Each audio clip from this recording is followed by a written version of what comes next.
أعوذ بالله من الشيطان الرجيم. بسم الله الرحمن الرحيم.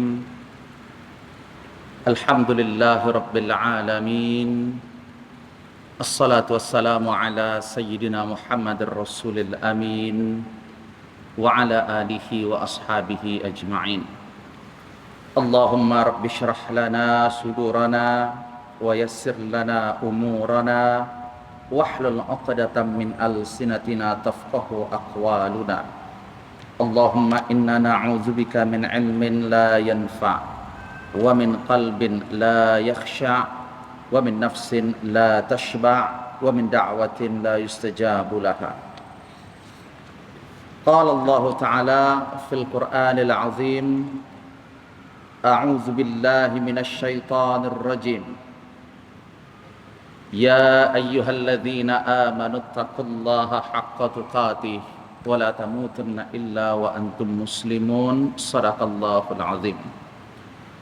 وقال النبي صلى الله عليه وسلم: من خرج في طلب العلم وهو في سبيل الله حتى يرجع، أو كما قال النبي صلى الله عليه وسلم. Yang saya muliakan Tuan Imam Masjid Al-Bukhari Hafizahullah, dan yang saya muliakan ahli jawatan kuasa, para asatidz wal ustadzat, a'azzakumullahu jami'an, serta yang saya hormati tuan-tuan dan puan-puan muslimin dan muslimat rahimakumullahu taala jami'an.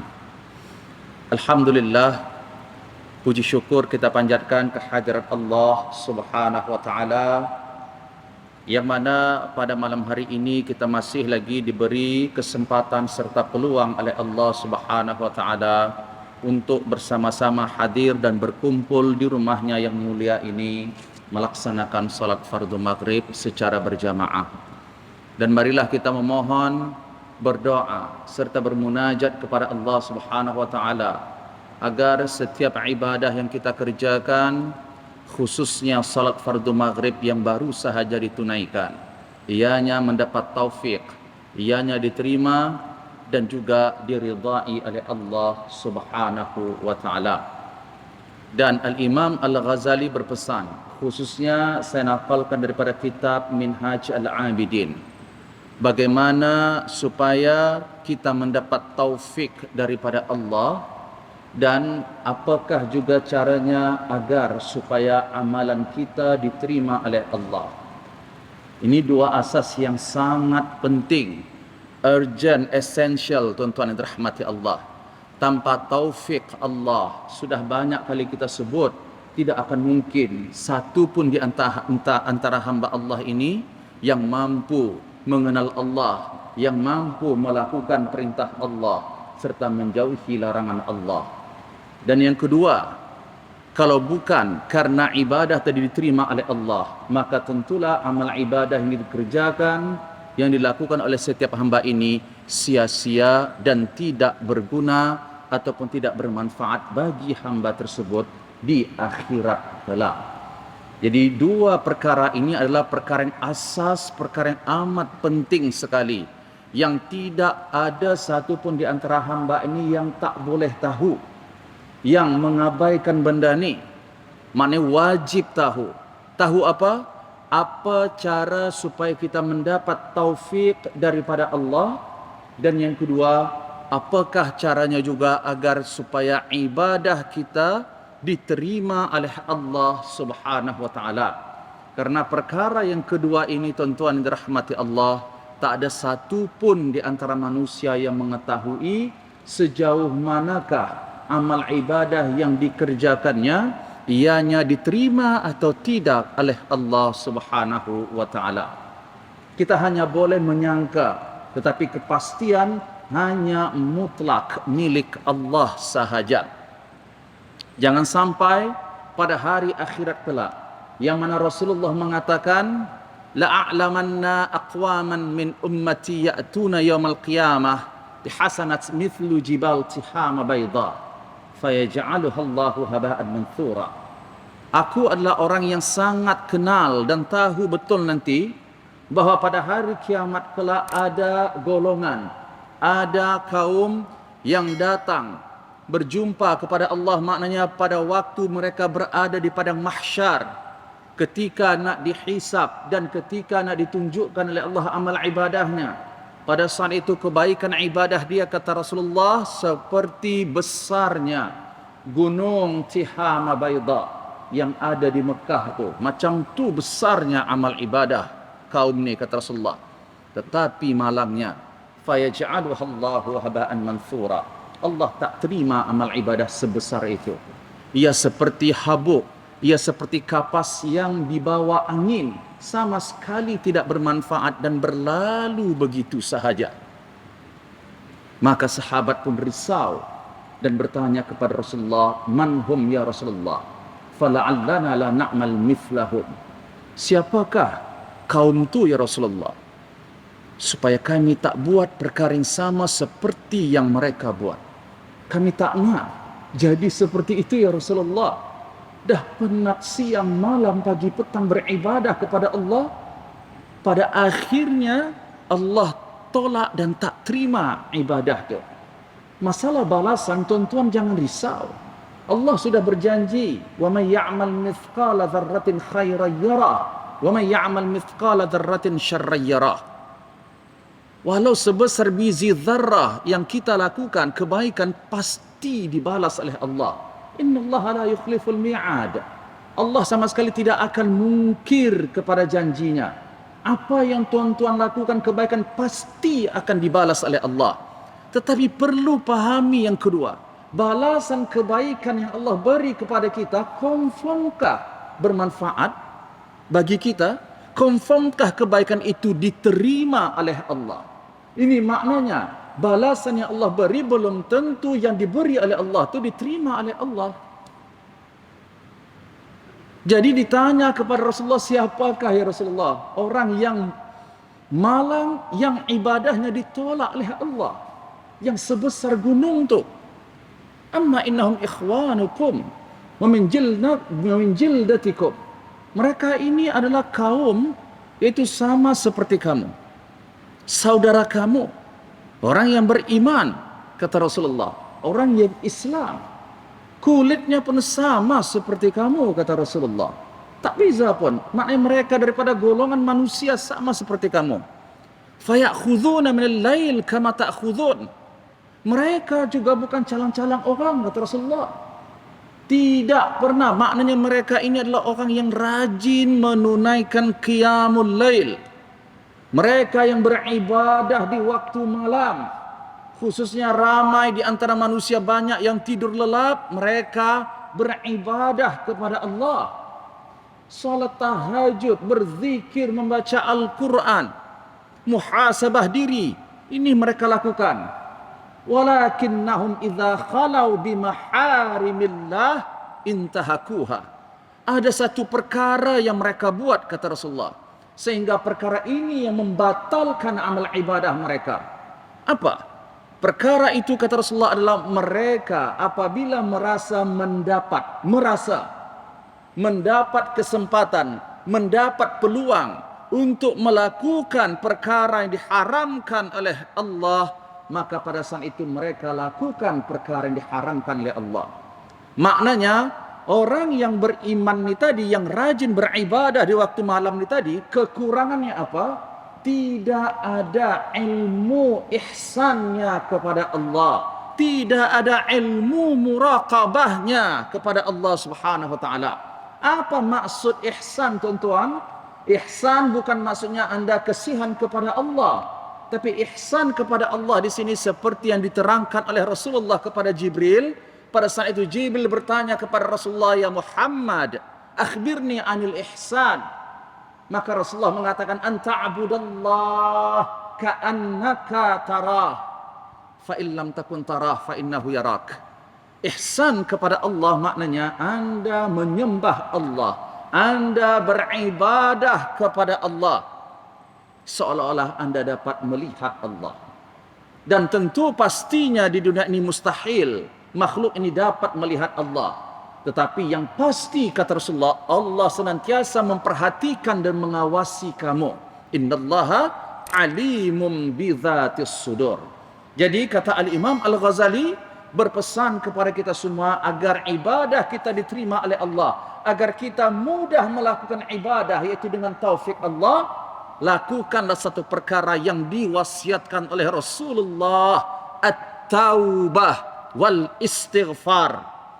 Banyakkan bertaubat dan meminta ampun kepada Allah Subhanahu wa taala.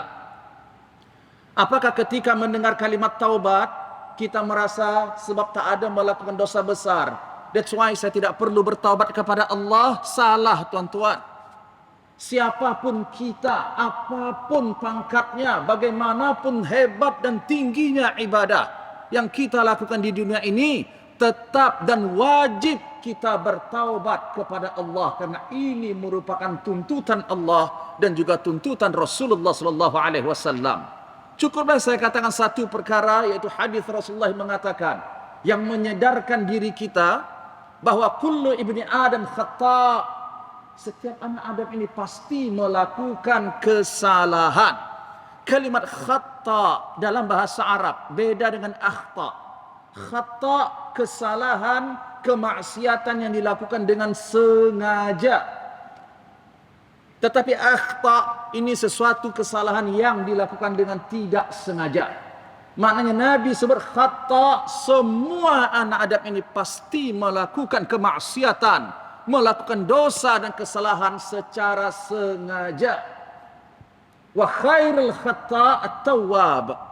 Sebaik-baik orang yang melakukan dosa dan kemaksiatan adalah mereka yang kembali. Taubat maknanya raji'un ilallah, kembali kepada Allah Subhanahu wa taala selepas ia jauh daripada Allah. Maknanya kita dituntut untuk bertaubat, maknanya untuk kembali dan dekat kepada Allah. Karena orang yang tidak bertaubat ini adalah orang yang jauh sekali daripada Allah Subhanahu wa taala. Jadi Rasulullah mengatakan, ya ayuhan nas tubu ilallah wastaghfiruh. Wahai sekalian manusia, wahai umatku. Nabi sebut kalimat an-nas. Ini maknanya siapapun anda, kata Nabi. Walau tebal tinggi macam manapun imamah anda, walau hebat macam manapun jubah anda dan ilmu anda, masuk dalam kalimat an-nas. Walau macam manapun gelaran tuan guru anda, tetap Nabi suruh tubu ilallah wastaghfiruh. Bertaubatlah kamu kepada Allah dan memintalah ampun kepadanya. Ada dua perkara yang Nabi pesan, taubat dan juga istighfar. Taubat seperti yang kita ulang banyak kali, ini merupakan amalan hati. Istighfar umumnya ia adalah amalan yang muncul daripada hati dan lidah. Falladhi nafsi biyadi. Karena Rasulullah mengatakan, demi Allah, ruhku demi ruhku di dalam genggaman Allah. Fa inni la astaghfirullah wa atubu ilaih fil yaum mi'at marrah.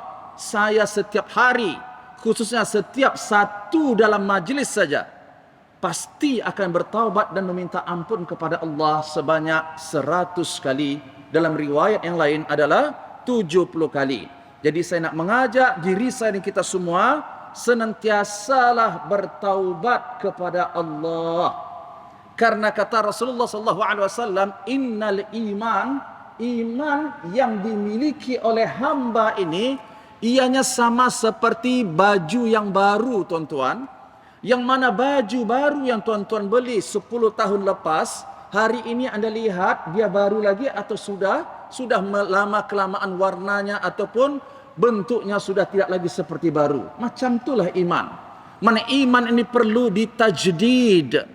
Salah satu memperbaharui iman ini, menambah lagi kebaikan iman ini, menambah lagi tingginya iman ini dengan bertaubat kepada Allah Subhanahu wa taala.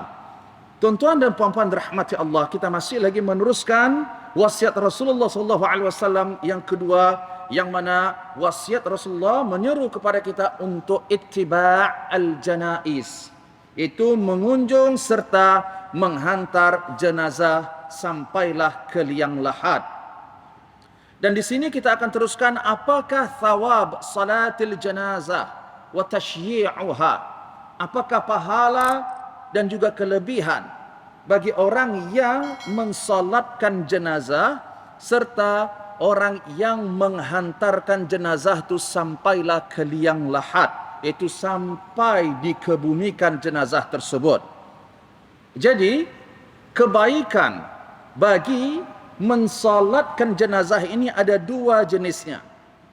Jenis yang pertama, qismun ya'udu bil faidah 'alal mayyit. Yang mana bahagian pertama ini kebaikan solat jenazah tersebut khusus kembali bagi mayat tu. Jadi ada dua jenis kebaikan yang diperoleh, yang didapat melalui solat jenazah dan menghantarkan jenazah ke liang lahat.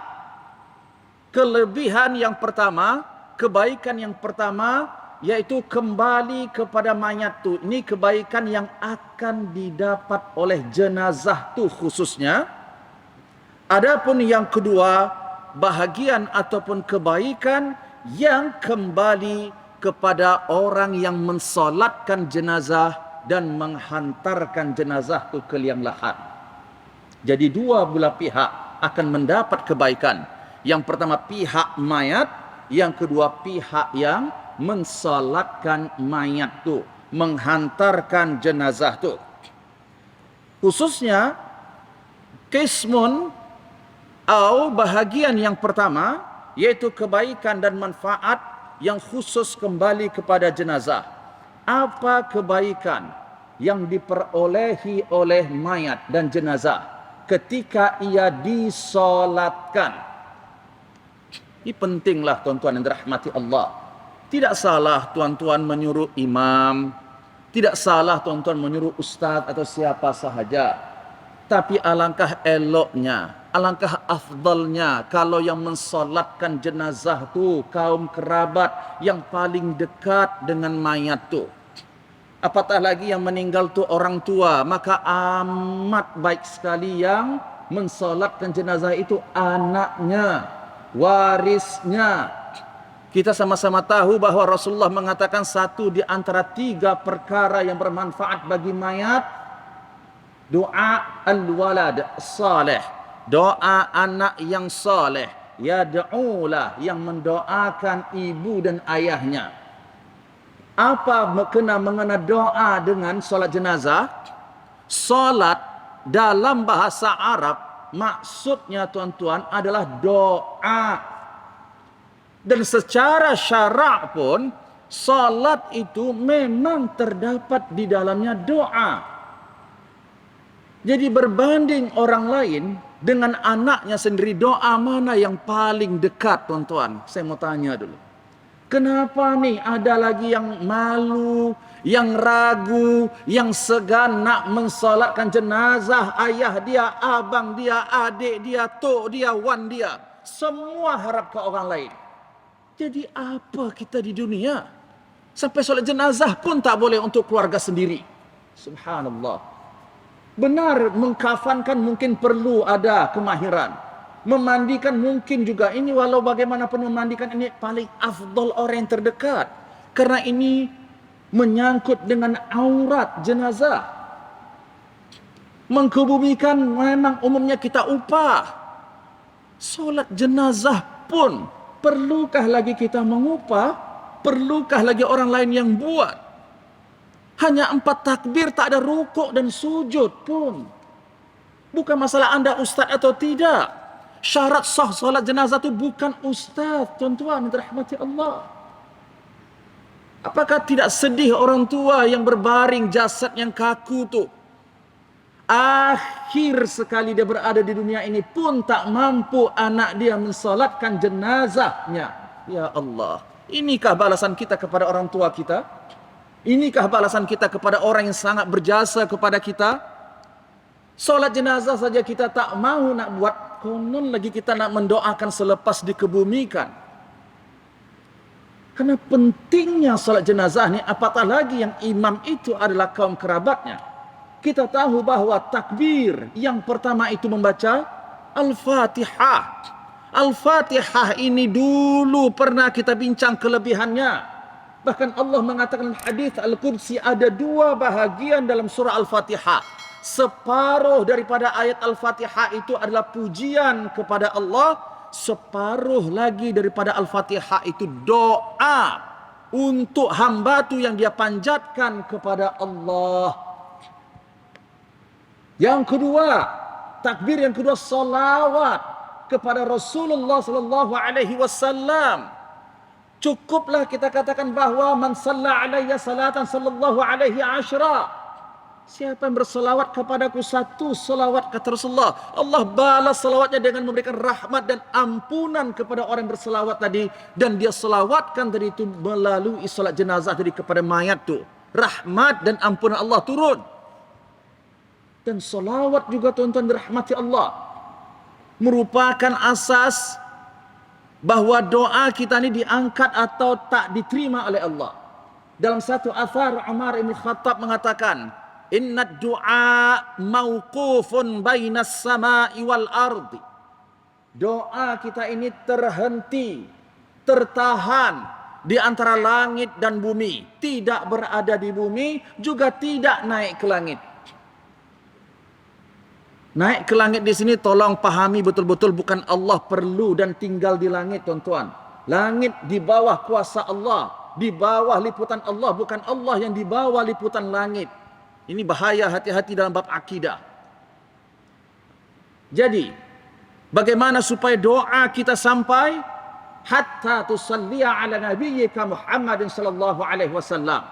Doa kamu baru akan naik ke langit sehingga kamu bersolawat kepada Rasulullah sallallahu alaihi wasallam yang mensolatkan jenazah tadi, yang membaca salawat tadi, anak yang soleh, kaum kerabatnya. Pada takbir yang ketiga apa tuan-tuan? Doa. Dia pertama memuji Allah, yang kedua berdoa kepada Allah dalam Al-Fatihah tu, yang ketiga bersolawat kepada Rasulullah. Dalam takbir yang ketiga tu, Allahumma ighfir lahu warhamhu, Allahumma ighfir laha warhamha. Subhanallah, diangkat doanya ke langit, tuan-tuan dirahmati Allah. Karena syarat ibadah ini, doa adalah ibadah. Asas utama ibadah itu yang paling utama agar diterima oleh Allah adalah ikhlas. Saya mau tanya kepada kita semua, tuan-tuan. Tuan-tuan dan saya boleh jaminkah siapa saya mensolatkan jenazah itu betul-betul ikhlas karena Allah? Kita bukan berburuk sangka di sini, tapi tak ada siapa yang boleh menjamin keikhlasan seseorang.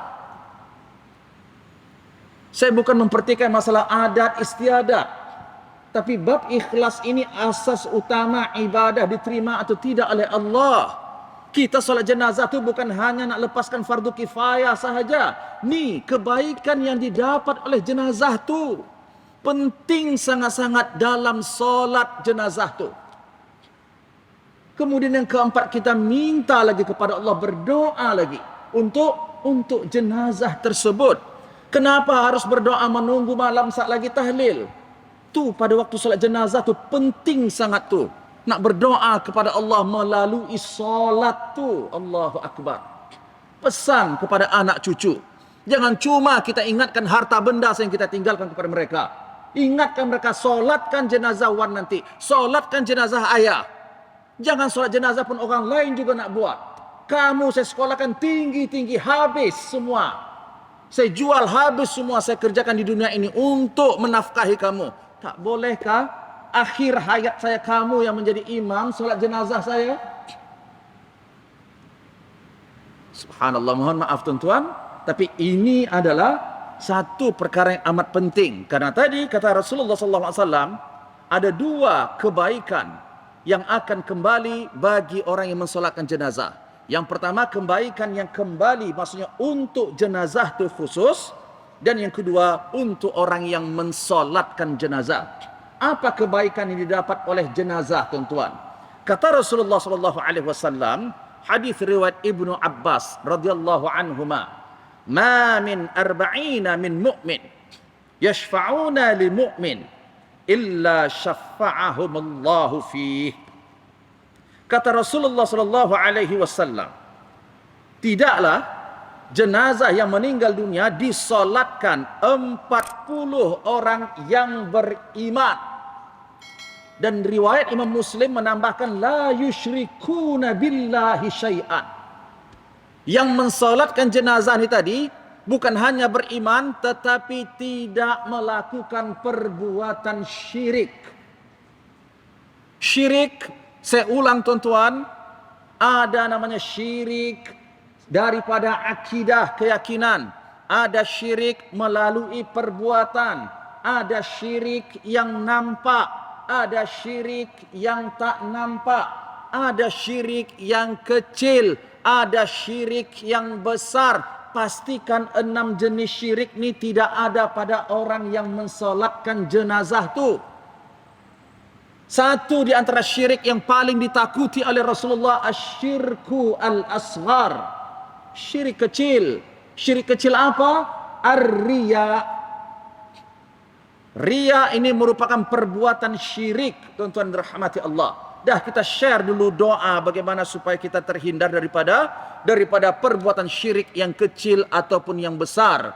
Sebab Rasulullah SAW mengatakan, mau tidak kamu ku ajarkan satu doa kalau kamu lakukan, adhhaba anka sighar syirki wa kibaru. Allahumma inni a'udzubika an usyrika bika wa ana a'lam. Wa astaghfiruka lima la a'lam. Saya mau tanya tuan-tuan yang hadir dan perempuan, amalkan tak doa ni? Mau selepas solat ke atau bila-bila sahaja? Ada tak kita amalkan doa ni? Bukan berburuk sangka, kalau kita rasa tak perlu doa ni bermakna kita menganggap kita ni betul-betul dah aman daripada perbuatan syirik. Ya Allah. Innallaha la yaghfiru an yushraka bihi wa yaghfiru ma duna dzalika liman yasha. Ingat tuan-tuan, satu dosa yang tidak akan mendapat pengampunan daripada Allah yaitu perbuatan syirik. Bayangkan pada akhir hayat kita tidak bertaubat kepada Allah daripada perbuatan syirik itu. Bolehkah dosa kita diampunkan oleh Allah tuan-tuan kalau kita tidak bertaubat kepada Allah? Tidak mengaku kesalahan kita di hadapan Allah, tidak menyesal dengan perbuatan yang kita lakukan dulu. Bagaimana mungkin Allah nak angkat dosa itu? Dan tidak menjadi kewajiban kita kalau bertaubat, Allah kena wajib terima dah. Itu hak mutlak bagi Allah. Jadi kata Rasulullah, apabila ada 40 orang yang beriman, yang tidak mensekutukan Allah, mereka mensolatkan jenazah ini tadi dan memohon kepada Allah. Yashfa'una. Yashfa'una berasal daripada kalimat syafaat. Maknanya mereka memohon keampunan serta rahmat daripada Allah untuk jenazah itu. Illa syafa'ahumullahu fi. Melainkan kata Rasulullah, doa orang yang 40 mensolatkan jenazah ini diterima oleh Allah. Maknanya Allah akan berikan ampunan serta rahmatnya kepada jenazah itu. Kita tak cukup cuma ampunan Allah saja tuan-tuan, kita perlu rahmat Allah. Sebab apa? Sebab Rasulullah mengatakan bahwasanya la yadkhulul jannah, bukanlah yang memasukkan ke dalam syurga ini amalan anda, kata Rasulullah. Qaribu wasaddidu wa'lamu annahu lan yanjua ahadun minkum bi'amali.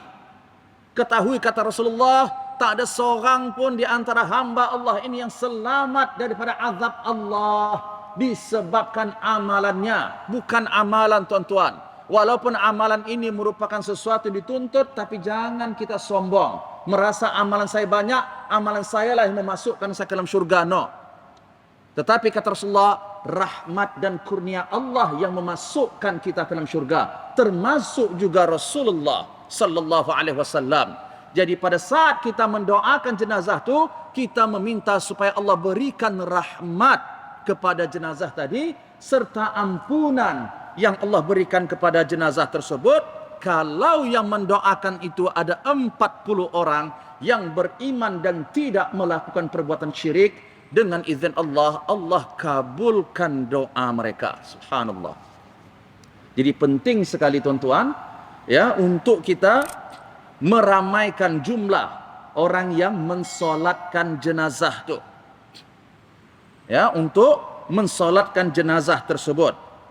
Kemudian dalam hadis yang lain daripada Maimunah radhiyallahu anha, Rasulullah mengatakan dalam sabdanya, "Man shalla alaihi mi'ah minal muslimin ghafara lahu au ghufira lahu."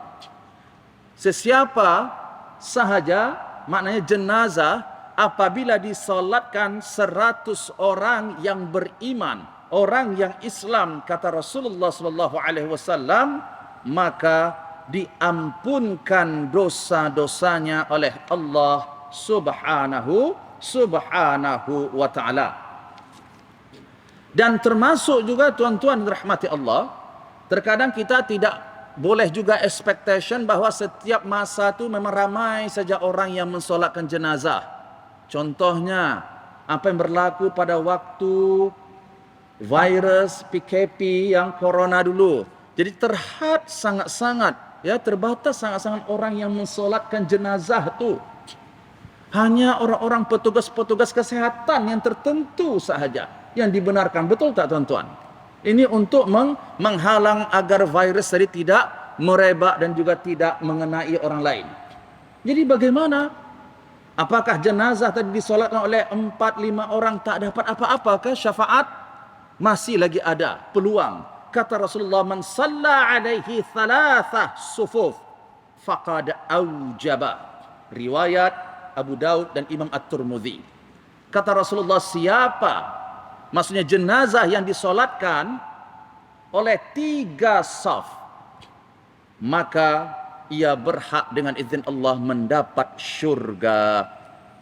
Jadi tuan-tuan, kalau kita dapati contohnya jumlah yang mensolatkan jenazah ni tadi tak sampai 40 orang atau terbatas, maka pastikan yang mensolatkan jenazah itu dibahagi menjadi 3 saf. 3 saf. Karena solat jenazah tidak sama seperti solat fardu yang kita lakukan secara berjamaah yang perlu rapatkan saf, penuhi saf. Dia beza. Bezanya juga solat jenazah kita tahu tidak ada rukuk dan tidak ada sujud. Tapi kalau solat fardu ada rukuk dan ada sujud. Ini ada hukum dan pembahasan dalam fiqh.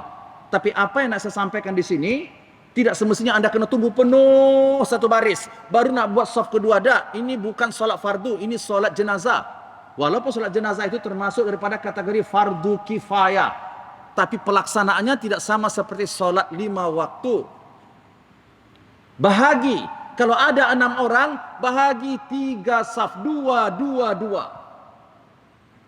Itu maksudnya.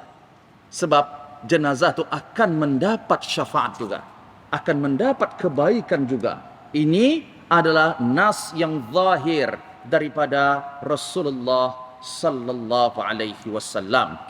Jadi kesimpulannya, yang pertama, kebaikan solat jenazah ini, yang pertama sekali kembali ataupun yang akan didapat oleh jenazah tu.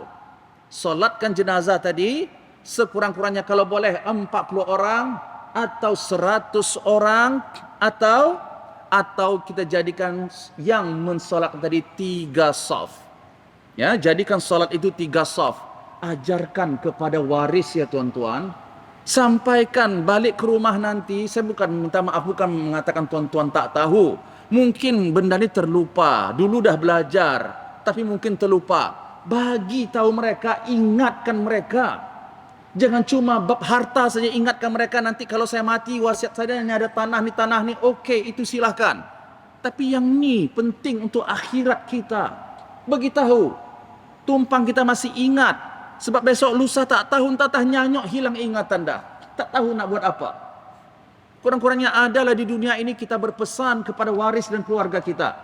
Nanti ingat, kalau boleh mensolatkan jenazah ni ramailah. 100 orang ke, 40 orang ke, atau bahagi menjadi 3 saf. Dan jadi imam itu kamulah.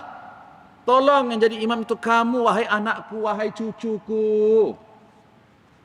Kenapa yang dalam bab waris semua mengaku saya yang paling dekat dengan jenazah, tapi dalam bab menguruskan jenazah, solat jenazah, kebanyakan yang paling belakang.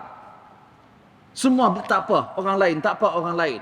Saya tidak katakan tidak sah tuan-tuan. Tapi inikah yang kita lakukan kepada keluarga kita? Ingat, al-jaza'u min jinsil amal. Kata ulama, apa yang kita buat nanti kita akan dapat. Tuan-tuan dan saya buat kepada orang tua kita seperti itu. Nanti anak cucu kita pun buat benda yang sama. Di dunia ini kita jarang menziarahi kubur, jarang mendoakan orang tua, jarang mendoakan ibu ayah kita yang sudah meninggal. Nanti akan ada balasannya, anak kita pun tidak mendoakan kita. Kita berharap lebih kepada anak-anak kita, tapi kita tak buat lebih kepada ibu dan ayah kita. Apakah semenjak anda sudah bergelar sebagai tok, sebagai wan, sebagai ayah, sebagai ibu, maka anda dan kita semua lupa bahwa kita masih lagi sebagai anak daripada orang tua yang telah meninggalkan kita. Mereka perlu doa anak. Siapa lagi yang nak mendoakan kalau bukan orang yang terdekat bagi jenazah dan juga mayat tersebut.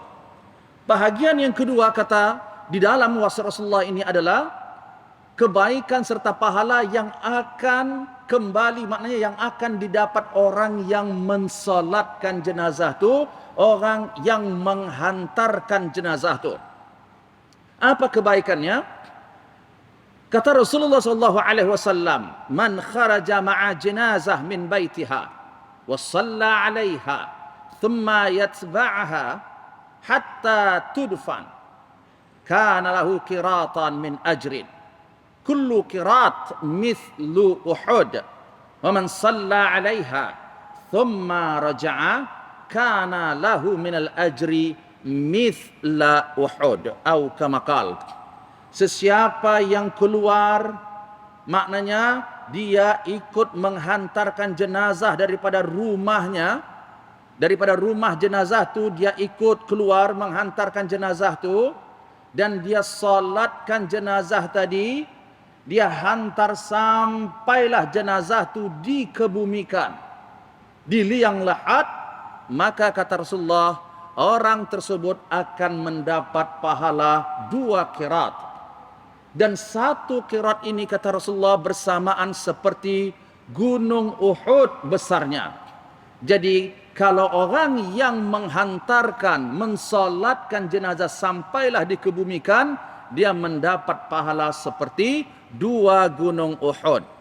Tetapi kalau dia mensolatkan jenazah itu sahaja, kemudian dia tidak hantar jenazah itu ke liang lahat, mengkebumikannya, tetap mendapat pahala kata Rasulullah SAW, tetapi pahala dia adalah 1 gunung Uhud berbanding dengan orang yang menghantarkan jenazah tadi mendapat 2 gunung Uhud. Jadi tuan-tuan dirahmati Allah, sedikit ingin kita tambah di sini perkara-perkara yang dituntut. Apa yang perlu kita lakukan selepas mayat tadi dikebumikan, atau ketika mayat tadi kita kebumikan? Yang pertama, ingatkan ini keluarga yang terdekat tuan-tuan. Ini kita bicara dalam mazhab Syafi'i. Yusannu an yadkhul al-qabra. Disunnahkan yang masuk ke liang lahat tu tuan-tuan, siapa? Masuk ke liang lahat tadi untuk meratakan, meluruskan badan jenazah tu, menghiringkan badan jenazah tu untuk menghadap ke kiblat. Siapa tuan-tuan? Aqrabun nas ilaihi minadz-dzukur. Orang yang paling dekat dengan jenazah tu daripada lelaki. Sunnahnya, saya ulang tuan-tuan, yang masuk ke dalam kubur tu meluruskan badan jenazah tu, siapa? Yang paling afdal adalah orang yang paling dekat dengan jenazah tu daripada keluarga lelaki. Tentulah yang paling dekat di sini ayah, anak, abang, adik, pakcik belah ayah. Ini kaum kerabat nih yang paling dekat, termasuk juga sahabat dia yang paling dekat. Kemudian pada saat dia meluruskan badan jenazah ni tadi, bacalah di liang lahat tu. Ini seperti dilakukan oleh Rasulullah. Apa yang perlu dibaca tuan-tuan?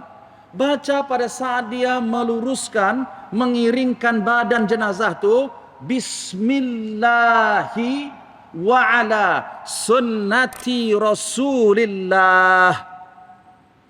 Tambah dengan doa, Allahumma ftah abwabas sama li ruhihi wa akrim nuzulah wa wassi' madkhalah wa wassi' lahu fi qabri.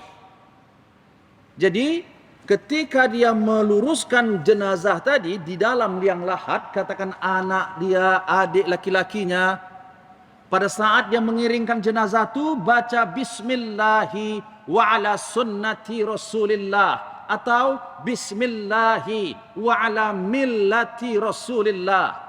Maknanya dengan namamu ya Allah, jenazah ini ya Allah, hamba ini ya Allah mati dalam keadaan memeluk sunnah dan agama Nabi Muhammad sallallahu alaihi wasallam.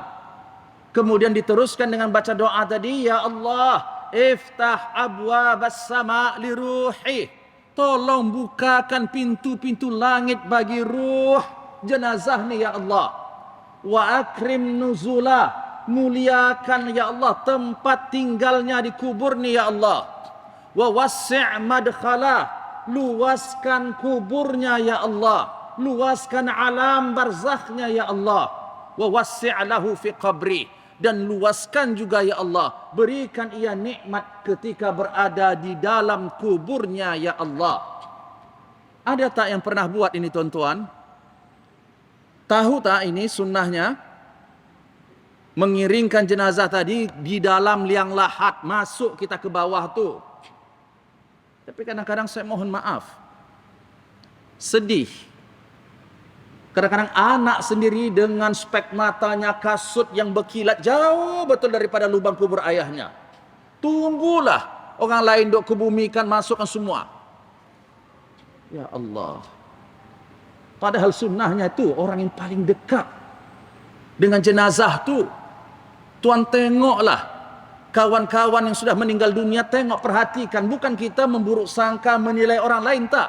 Kita tengok, ya Allah, sedihnya anak sendiri pun tak mahu masuk ke dalam liang kubur untuk meluruskan badan dia, untuk menupangkan sedikit tanah di belakang dia. Konon lagi membacakan bismillahi wa ala millati Rasulillah.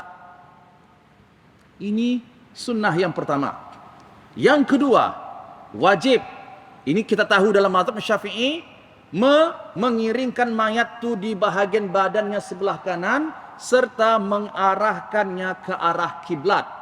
Ini hukumnya adalah wajib.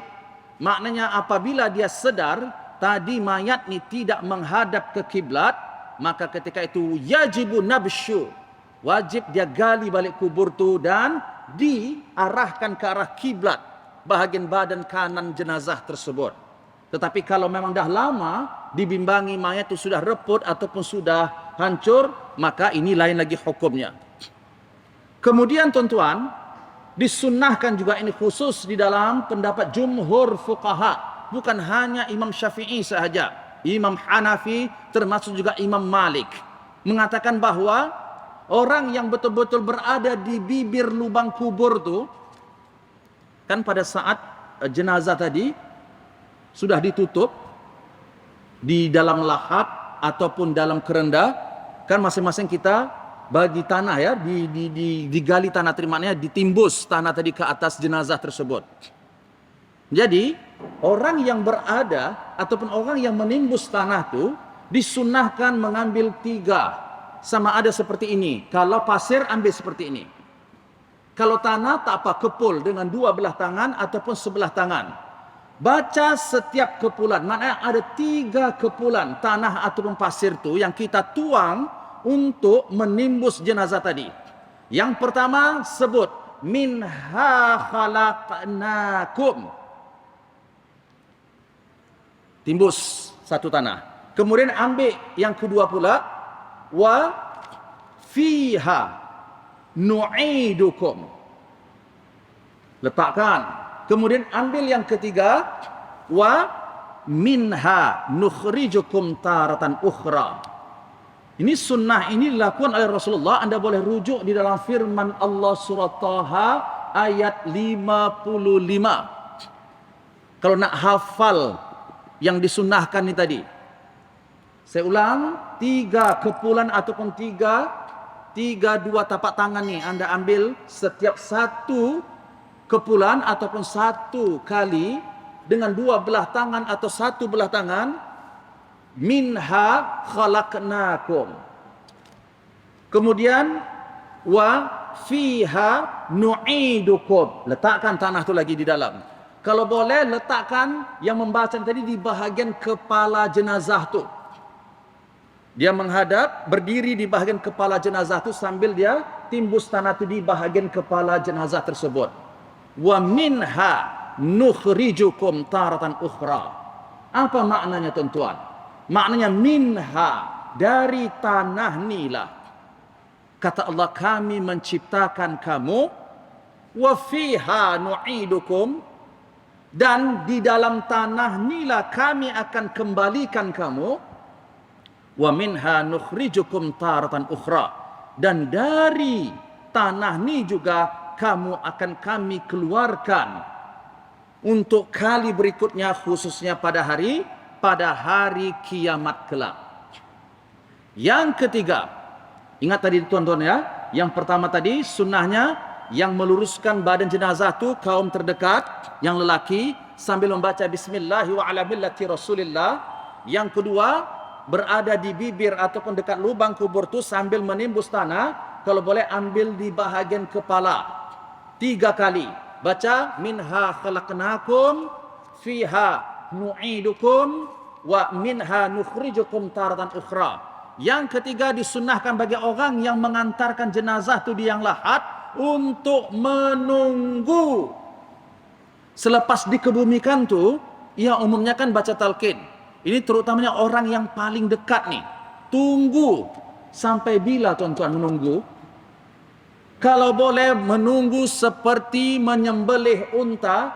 Mana unta yang disembelih ini oleh orang yang pakar, dikuliti, dilava, dibahagi-bahagi dagingnya untuk orang miskin. Maknanya lamanya menunggu selepas dikebumikan mayat tadi, selama mana tukang daging dia sembelih lembu ataupun unta, dia kuliti, dia potong-potong dagingnya, dia agih-agihkan contohnya.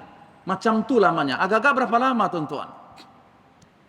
Kalau tuan-tuan berkurban biasanya sembelih, dilava, kemudian dibahagi-bahagi dagingnya. Ada berapa lama? Ada lebih kurang 1 jam tuan-tuan. Katakan 1 jam. Ini sunnahnya 1 jam. Berdasarkan riwayat Amr bin As radhiyallahu anhu mengatakan bahawa ia berpesan kepada anak dan sahabat-sahabatnya, keluarganya, "Idza dafantumuni fashannu alayya at-turab shanna."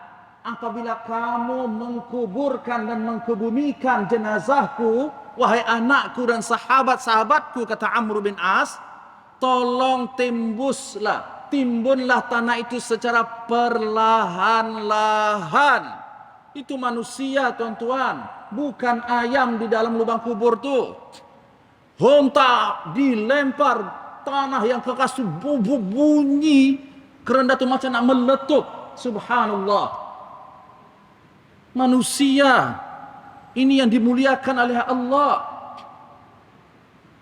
Dan mereka ini bukan najis, la yanjas, mayyitan wala hayyan. Jadi kamu tolong timbus tanah itu dengan perlahan-lahan. Ya mungkin tuan-tuan bertanya, kalau perlahan-lahan nak sampai jam berapa? Selesai. Itu terpulang. Kalau kita rasa kita sayang kepada keluarga kita, maknanya kita yang buat sendiri atau wakilkan kepada orang lain. Mana keluarga adik-beradik ni? Yang laki-laki yang kuat-kuat ni, yang pergi ke gym ni, tak boleh nak tolong ni. Mana semuanya ni? Kenapa tunggu dulu orang masjid? Masya Allah. Bukan salah, tapi nampak seperti hukum jenazah ni, solat jenazah ni macam sesuatu perkara yang hanya orang tertentu saja yang tahu.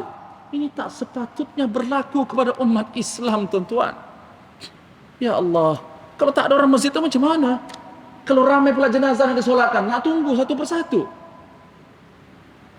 Kemudian kata Amr bin As, aqimu, berdirilah kamu, tunggulah di atas kuburku selama tukang sembelih unta dan lembu itu menyembelih dan membahagi-bahagi dagingnya. Maksud bukan tunggu duduk menyembang ya, merokok dan sebagainya, menghibah, mengumpat, ini tak perlu berada di kubur.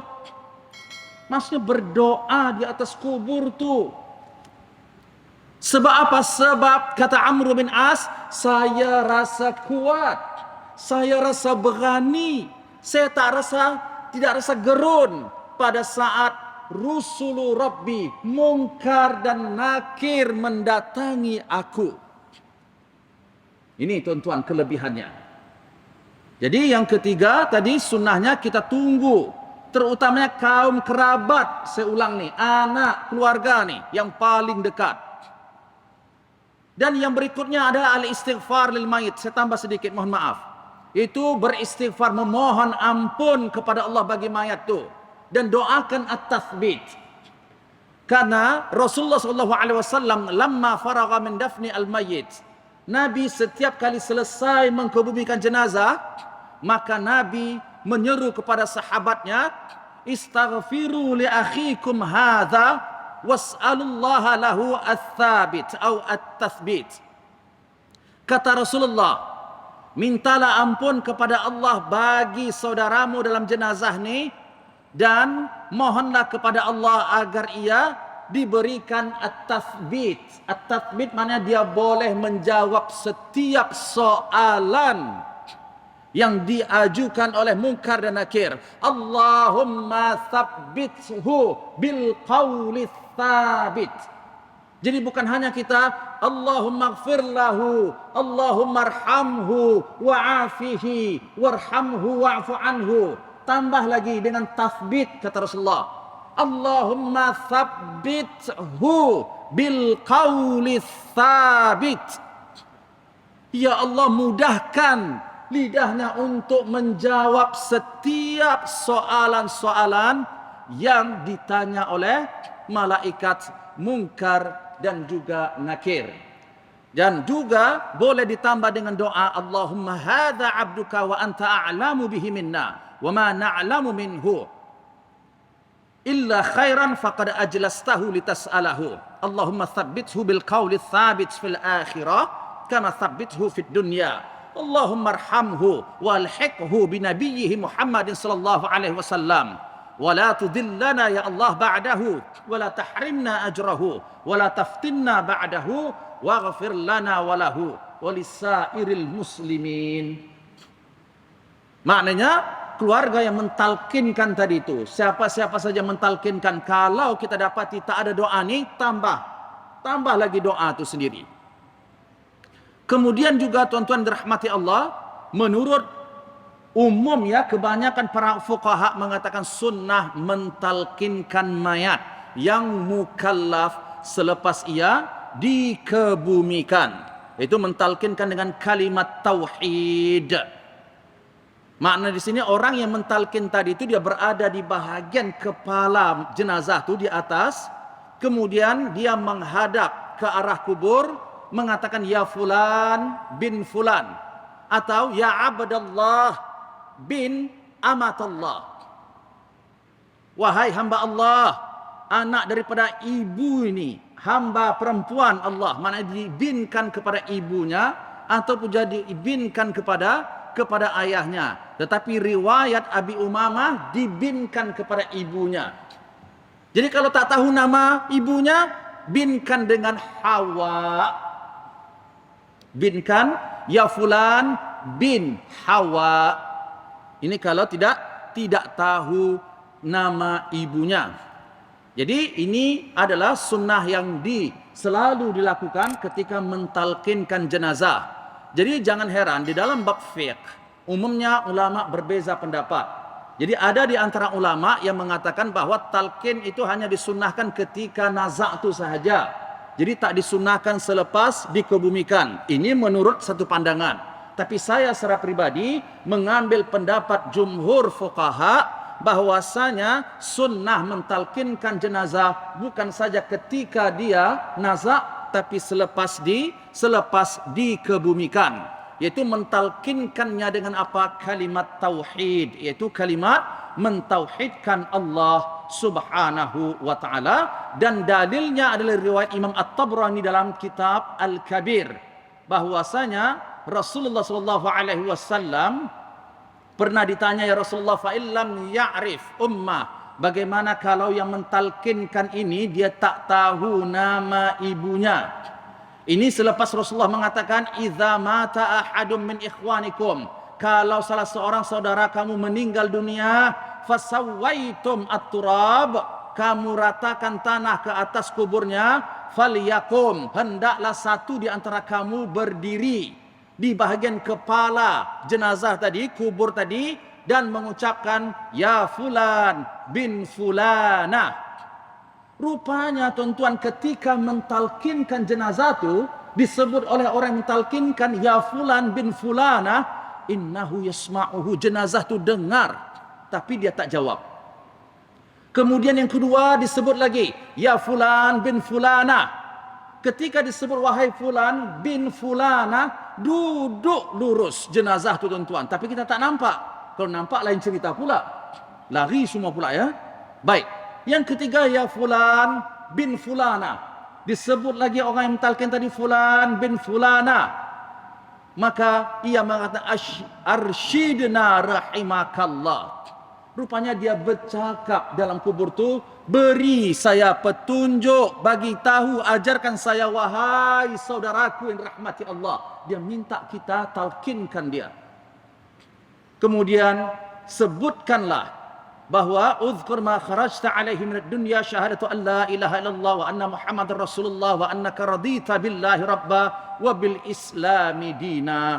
Jadi ini adalah cara-cara talqin yang selalu kita amalkan, dan tidak mesti talqin itu dengan satu bentuk saja. Apa saja tuan-tuan, yang pasti kita ajarkan jenazah yang dalam kubur itu tadi kalimat tauhid, khususnya rukun-rukun Islam, rukun-rukun iman. Maka ini juga sudah dikategorikan talqin. Jadi kalau ada yang menolak talqin selepas dikebumikan mayat, maka ini mazhab mereka. Kita hormati, tetapi mereka juga perlu menghormati orang yang menggunakan dalil yang mengatakan sunnahnya mentalkinkan jenazah tadi selepas dikebumikan. Karena Islam ini walaupun berbeza pendapat dalam satu hukum, jangan sampai kita berpecah belah. Masing-masing menghormati, masing-masing menghargai. Dan saya ulang, secara pribadi saya lebih cenderung kepada pendapat yang mengatakan sunnah mentalkinkan jenazah ketika dia nazak dan juga selepas dikebumikan. Wallahu alam bissawab. Mohon maaf sangat-sangat saya terambil masa tuan-tuan. Kita baca kafarat al-majlis. Bismillahirrahmanirrahim. Subhanakallahumma bihamdik, asyhadu an la ilaha illa anta, astaghfiruka wa atubu ilaik. A'udzubillahi minasyaitonir rajim. Bismillahirrahmanirrahim. Alhamdulillahi rabbil alamin. Assalatu wassalamu ala asyrafil anbiya'i wal mursalin wa ala alihi wa ashabihi ajma'in.